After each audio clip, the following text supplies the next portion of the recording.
믿고 하나님 말씀 앞에 서게 되어 여러분 모두 주의 이름으로 축복합니다. 하나님 말씀은 사도행전 8장 3절로 4절 말씀 봅니다. 사울이 교회를 전멸할새 각 집에 들어가 남녀를 끌어다가 옥에 넘기니라.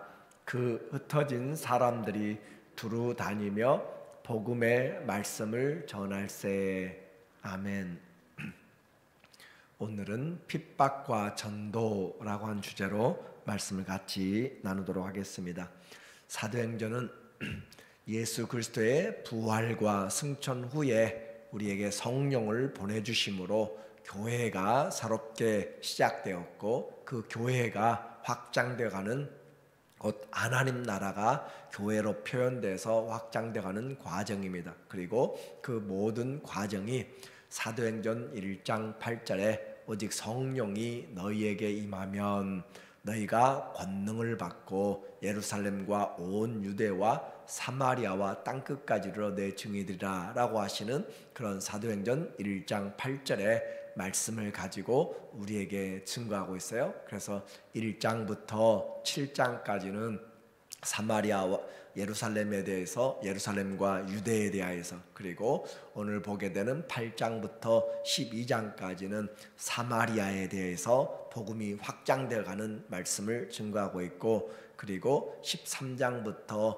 28장까지는 땅끝까지 복음이 증거되는 과정을 그렇게 사마리아, 예루살렘과 유대, 그리고 사마리아와 그리고 땅끝까지 이렇게 세 단계로 확장되어 가는 과정을 우리에게 설명해 주고 있어요. 그래서 오늘 보게 되는 8장에서는 이제 복음이 예루살렘을 뛰어넘어서, 유다를 뛰어넘어서 사마리아까지, 그리고 각 곳으로 퍼져가는 확장되는 복음의 장을 우리에게 설명합니다. 그 시작이 바로 예루살렘 교회 핍박으로부터 시작됐는데, 스데반의 순교가 가장 중요한 핍박의 기폭제가 되었다라고 하는 사실이에요. 그리고 그 위기는 또 다른 방면으로는 복음 확장의 기회가 되었습니다. 많이 핍박이 있었지만 그러나 그 핍박이 오히려 복음을 증거하는 그런 일로 확장되게 되는, 그러므로 우리는 생각해 보아야 돼요. 하나님은 우리가 이 땅에서 잘 먹고 잘 사는 것으로 인생을 성공이라고 하지 않습니다. 우리의 인생을 통하여서 하나님의 나라가 확장되고 생명을 전하는 이 증인의 삶을 살아가도록 하는 것이 잘 살고 있는 삶이다 라고 그렇게 말씀을 하고 있어요. 복음이 없는 행복, 복음이 없는 그런 성공은 우리에게는 이 세상에서의 그림자같이 끝나버리게 될 것입니다. 그러므로 하나님은 실수하지 않으십니다. 핍박이 오고 고난이 온다고 해서 우리가 실패한 것이 아니에요. 위기가 찾아온다고 실패가 아니라 복음과 함께 하지 않는 것이 실패인 것이에요. 그러므로 복음을 우리 교회에만 제한시키면 안 되고, 내게만 제한시키면 안 되고, 그 복음이 땅끝까지, 또 지체들, 이웃들까지 확장되어 가는 것이 우리의 인생의 사회로 전달되는 것이 올바른 신앙의 삶이죠. 스데반의 죽음이 우리에게 말해주고 있는 하나님의 계획들인 거죠. 그래서 그는 죽었지만 죽었다라는 표현이 아니라 하나님 안에서 잔다라는 표현을 하고 있어요. 성도는 그리스도 안에서 죽음을 자는 것으로 표현합니다. 여러분이 주무실 때 내가 죽는다라고 그렇게 생각하지 않고 편하게 잠들 수 있는 것은 그 다음날 일어날 수 있기 때문에 그래요. 그것은 바로 우리가 인생의 죽음도 마찬가지 그렇게 우리가 생각할 수 있어요. 우리의 죽음이 주 안에서 잠잔다. 데살로니가 전서 4장에서도 우리는 주 안에서 자기 때문에 너희는 너무 슬퍼하지 말라라고 하면서 서로 위로하라라고 그렇게 말씀하고 있는 거죠. 살아서 주를 믿는 자는 영원히 죽지 않습니다. 단지 육체의 장막을 벗는 잠을 잘 뿐이에요. 이제 교회에 임한 핍박을 우리가 보게 됩니다. 1절에 8장 1절에 보니까 사울은 바로 스데반이 죽을 때 그 옆에서 옷을 지키는 증인의 역할을 했던 사람이에요. 사울은 스데반이 죽임 당함을 마땅히 여기더라. 그날에 예루살렘에 있는 교회에 큰 박해가 있어 사도회에는 다 유대와 사마리아 모든 땅으로 흩어지니라. 그래서 사도회에는 많은 제자들이 유대와 사마리아, 예루살렘을 떠나서 뛰어넘어서 유대와 사마리아까지 그리고 각 곳으로 흩어져 나가는 과정을 지금 한마디로 사도행전 1장 8절의 내용을 지금 확장시켜 나가고 있어요.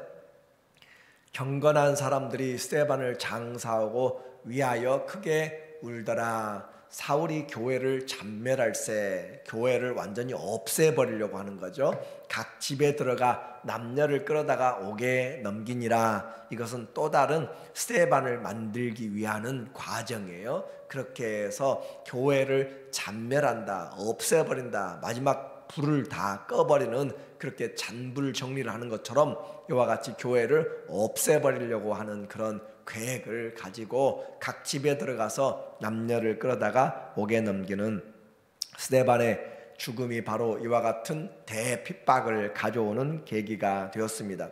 핍박 때문에 흩어졌고, 그리고 이것은 강제적인 흩어짐이 되었어요. 그들이 5,000명, 3,000명씩 모여서 함께 예배하고 날마다 집에서 떡을 떼며 정말 아름답게 성장하는 것을 보았는데 대핍박이 오게 됨으로써 흩어져야만 되게 되었습니다. 교회에는 한 곳에 모이는 것만이 아니라 또한 그 복음을 가지고 땅끝까지 증거드는 흩어지는 교회가 되어야 돼요. 그래서 우리는 주일날 교회에서 모이는 것만이 아니라 주중에 나가서 흩어져서 주의 복음을 증거하고 그 간증을 가지고 함께 나누고 위로하며 주일에 모여서 예배드리고 또 흩어지고 하는 그런 믿음이 우리의 삶에 필요한 것이죠. 그래서 주님 앞에서 그 복음을 가지고 살아가고, 사울은 스데반의 죽음의 주동자였습니다. 교회의 핍박자였어요. 우리는 이와 같은 핍박, 고난을 너무 이상하게 생각할 수가 없습니다. 왜냐하면 세상이 예수님을 미워하기 때문에 당연히 예수님 따르는 자들도 미워하게 되었습니다. 그와 같이 예수님을 미워하는 그런 사람들, 이처럼 미워하는 자들, 그래서 우리가 사는 이곳은 그래도 미국은 복음의 자유가 있는 것이에요. 종교적인 자유가 다른 것보다 있어요. 그러나 지금도 우리가 오픈도어나 또 국제인권회나 여러 유엔의 상황들을 보면 80여 개 이상에서 심각한 핍박을 받고 있는 그런 상황인 것을 우리는 선교 보고들을 통하여서 알게 되는 거죠. 여전히 기독교의 박해가 많이 일어나고 있는 그런 환경에서 살고 있습니다. 자, 그러면 이제 흩어진 사람들, 그와 같이 흩어진 사람들이 무엇을 하게 되었는가라고 하는 거예요. 교회가 잔멸되고 점점 사람들이 잡아가고 할 때 흩어진 사람들이 나타난 내용은 4절에 보니까 그 흩어진 사람들이 두루 다니며 복음의 말씀을 전할세라고 그렇게 표현하고 있습니다. 흩어진 사람들, 그래요. 그리스도인들은 복음 때문에 흩어진 거예요. 직장 때문에 흩어지는 것이 목적이 아니고 복음 때문에 흩어진 사람들, 그 흩어진 사람들이 두루 다니며, 자, 이제까지 살아왔던 집이고 터전이고 형제 자매들 본토가 있는 것이죠. 아브라함이 떠난 것처럼 그와 같은 곳에서 핍박이 일어나서 살 수가 없어서 떠나게 되는 것이에요.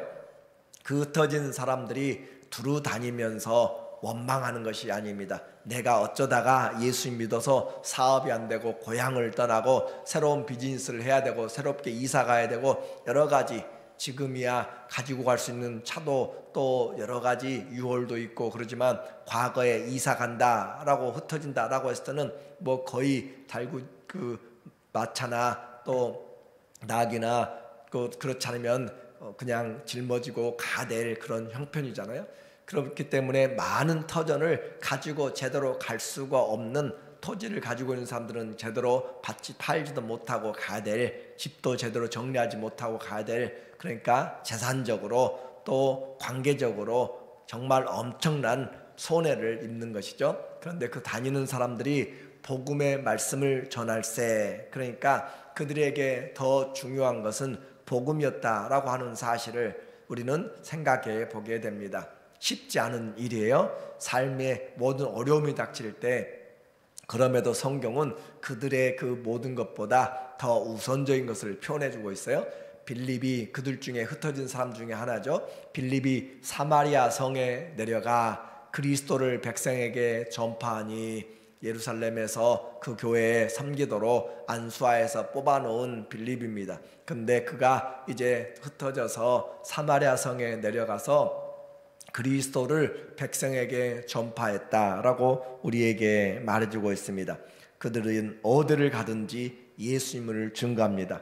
복음에는 능력이 있고 핍박을 받지만 하나님의 나라가 확장되고 죽어가는 영혼이 구원을 얻게 되는 것이 바로 복음의 능력입니다.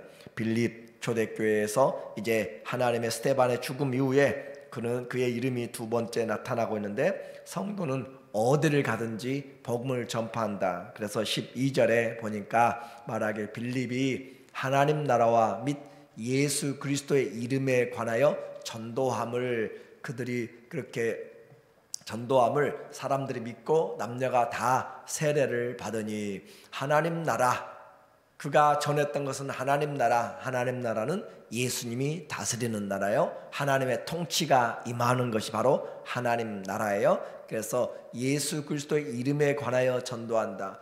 빌립은 하나님 나라와 예수 그리스도의 이름을 전했어요.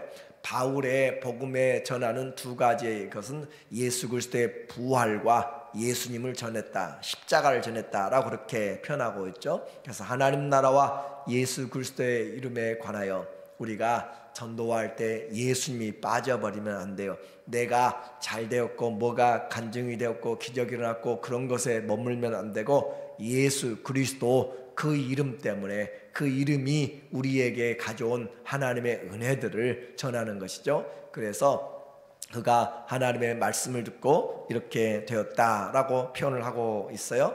이제 하나님 앞에 오늘 우리는 새롭게 나는 그 하나님의 나라를 믿는가 라고 그렇게 보고 표현하고 있습니다. 하나님 나라를 믿는가, 그 주님을 믿고 나는 증거하는가. 매일의 삶이 예수 중심, 매일의 삶이 내 안에 예수님이 사는 것보다 더 중요한 것이 없습니다.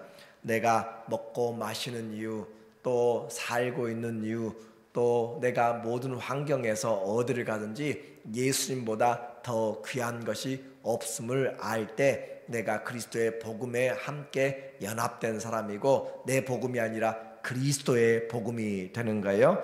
이처럼 이제 그가 모든 시간과 재능과 모든 삶을 그리스도 앞에서 쓰게 되는, 주님이 주인인 것을 우리에게 말씀하고 있는 거죠. 빌립이 하나님의 성령이 충만하였고 말씀이 충만하였습니다. 그리고 그를 또 하나님이 보내서 저 광야로 가고 있는 그 이디오피아 내시에게 또 보내서 복음을 전해요. 오늘 본문 29절에 보니까 말하기를 성령이 빌립더러 이르시되 이 수레로 가까이 가라. 그러니까 예루살렘에 올라와서 예배드리고 가는 저 먼 거리죠. 이디오피아에서 이집트를 거쳐서 또 예루살렘까지 오게 되는 정말 긴 거리를 무엇 때문에 오는 거예요? 복음을 들으려고 오는 것이고 예배 드리려고 오는 것이에요. 그 먼 거리, 그리고 한가한 사람이 아니라 나라의 재정을 맡고 있는 아주 중요한 그런 사람이에요. 재정부 장관이 믿음 때문에 그렇게 오려면 그 우상의 지역에서 얼마나 충성되고 신실해야 왕에게 그런 허가를 받고 장기간 이렇게 출타할 수 있겠어요? 성도는 믿음 때문에 내 마음대로 사는 것이 아니라 그 믿음을 잘 나타내기 위해서 또 기회를 얻기 위해서 우리는 사람들과의 신뢰관계도 잘해야 돼요. 믿기 때문에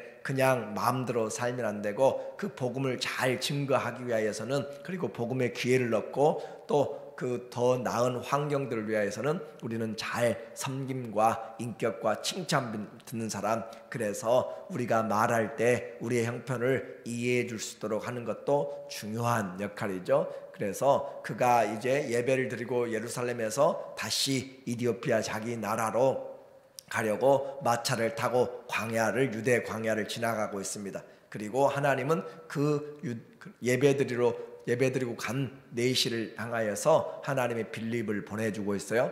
여기서 한번 생각해 보세요. 그곳에 예배하러 예루살렘에 온 사람들, 오순절이든지 또는 유월절이든지 그렇게 온 사람이 하나둘이겠어요? 그러나 이 사람에게 하나님이 빌립을 보냈다라고 하는 것은 그 이디오피아 내시에 간절한 그런 믿음의 기도가 있었다고 생각이 듭니다. 한번 그 먼 곳에서 와서 가면서 유대 광야를 다른 나라를 지나가면서 뜨거운 날 마차 타고 하면서 뭘 하겠어요? 그가 성경을 읽고 있는 모습이잖아요. 그래서 성령이 빌립더러 이르시되 이 수레로 가까이 나아가라 하시거늘 빌립이 달려가서 선지자 이사야의 글 읽는 것을 듣고 말하되 읽는 것을 깨닫느냐. 이 선지자 이사야의 글을 읽고 있다 소리내어서 낭독하고 있는 거잖아요. 하나님의 말씀을 그가 마차를 타고 가면서 읽고 있다라고 하는 사실이 오늘 우리에게 참 도전해 주는 바가 있어요. 하나님의 말씀을 그는 읽어도 지금 무슨 의미인지 알지 못하는 내시입니다. 그러나 하나님 말씀이기 때문에 읽고 있습니다. 우리는 어떤가요? 내가 이해되지 않으니까 읽지 않고 그렇게 하고 있다면 그것은 우리는 바른 믿음이 아니에요. 하나님의 말씀이기 때문에 이해되지 않더라도 읽으려고 하고 무슨 말인지 깨달으려고 하고 그렇게 하면서 말씀을 읽고 있는 사람, 그리고 그것을 보면서 이제 말씀을 듣고 그걸 해석해 주는 빌립의 하나님의 지혜가 얼마나 큰지라고 그렇게 생각해 보아야 돼요.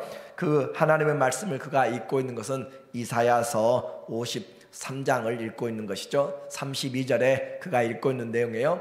읽는 성경 구절은 이것이니 일러스되 그가 도살자에게로 가는 양과 같이 끌려갔고 털 깎는 자 앞에 있는 어린 양이 조용함과 같이 그의 입을 열지 아니하였도다. 이사야 53장은 대표적인 여호와의 종에 대한 네 번째 노래였어요.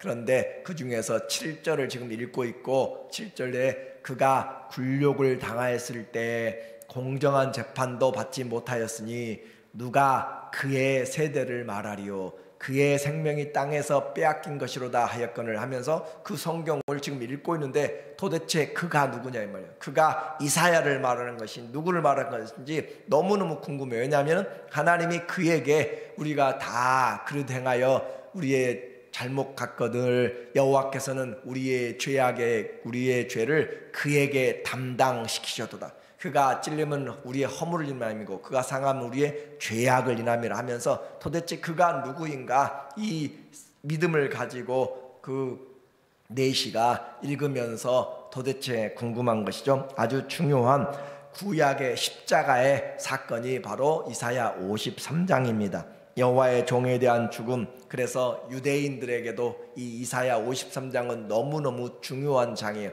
도대체 이 그가 누구인가? 그래서 단체적인 이스라엘로 해석하기도 하고 그렇지만 해석이 되지 않는 것이죠. 그것은 바로 예수 그리스도를 증거하기 때문에 그렇습니다. 바로 해석을 이 빌립이 해주고 있어요. 34절에 해석을 해주고 있습니다. 그 내시가 빌립에게 말하되 청컨대 내가 묻노니 이사야 선지자가 말한 것이 누구를 가리킴이냐? 자기 이사야 스스로를 내가 대신 담당한 것인지 아니면 또 다른 그 사람을 가리키는 것인지 타인을 가리키느냐 정말로 궁금한 성경의 그 핵심의 질문에 대하여서 빌립이 입을 열어 이 글에서 시작하여 예수를 가르쳐 복음을 전하니 예수를 가르쳐서 복음을 전한다. 이 글에서 그래 이 말씀은 하나님이 선지자를 통해서 예언하신 내용인데 이 예언된 선지자가 바로 메시아 예수 그리스도다. 예수님이 그리스도다라고 하는 것을 지금 가르치고 있는 거예요. 우리에게 복음이 무엇인가 라고 하는 것, 예수 그리스도를 올바로 아는 것이고 그 예수를 올바로 전하는 것입니다. 오늘 그는 알지 못하도 예배드리러 오고 또 기도의 응답이 없어도 예배드리러 오고 그러면 그 믿음이 있는 수준에 사는 거예요. 그 믿음에서 내가 할 수 있는 대로 최선을 다해서 그러나 내가 알지 못하는 것을 나에게 도와주는 사람이 있다면 너무너무 감사한 하나님의 은혜죠. 그 중심을 하나님이 보시고 광야로 내려간 데까지 하나님이 빌립을 보내서 그에게 말씀을 가르쳐주고 그리고 그곳에서 세례를 받게 됩니다. 이머전시 상황이죠. 왜냐하면 사도들이 그렇게 많지 않았고, 그래서 안수받은 그가 하나님의 말씀을 전하면서 세례를 주게 된 특별한 경우들이 생기게 되었어요. 이와 같이 하나님의 말씀을 듣고 세례를 받고, 이제 하나님은 그에게 예수님을 전하여주고 구원의 은혜를 전하고 또다시 빌립을 데리고 사라지십니다. 38절에 정말 꿈같은 이야기가 나타나고 있어요. 말도 안 되는 이 시대에 정말 과학적으로 그렇게 설명을 하는 트랜스포메이션이죠. 우리 갑자기 장소를 옮겨버리게 되는 그런 모습을 보게 되죠. 이에 명하여 수레를 멈추고 빌립과 내시가 둘 다 물에 내려가 빌립이 세례를 베풀고, 둘이 물에서 올라올 때 주의 영이, 이제 세례가 끝나고 목적이 끝났어요. 그리스도와 연합을 시켰어요. 그리고 나서 주의 영, 성령이 빌립을 이끌어 간지라. 내시는 기쁘게 길을 가므로 그를 다시 보지 못하니라. 빌립은 아소도에 나타났다라는 표현을 통하여서, 그래서 하나님이 빌립을 성령이 이끌어 가시는 내용들을 나타내서 여러 성을 지나다니며 복음을 전하고 가이사랴에 이르니라. 빌립, 그 사람이 어떻게 하나님 앞에 쓰임받고 있는가? 성령이 아주 바쁘십니다. 빌립의 모든 기사와 은사, 이 체험은 간증이 목적이 아니라 복음을 전하기 위한 것입니다.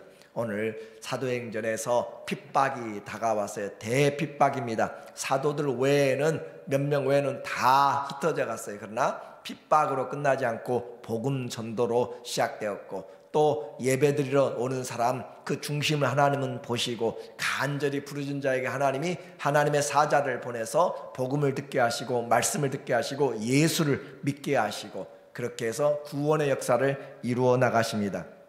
핍박할 때 세상이 승리한 것 같아요. 그러나 하나님은 절대 실패하지 않습니다.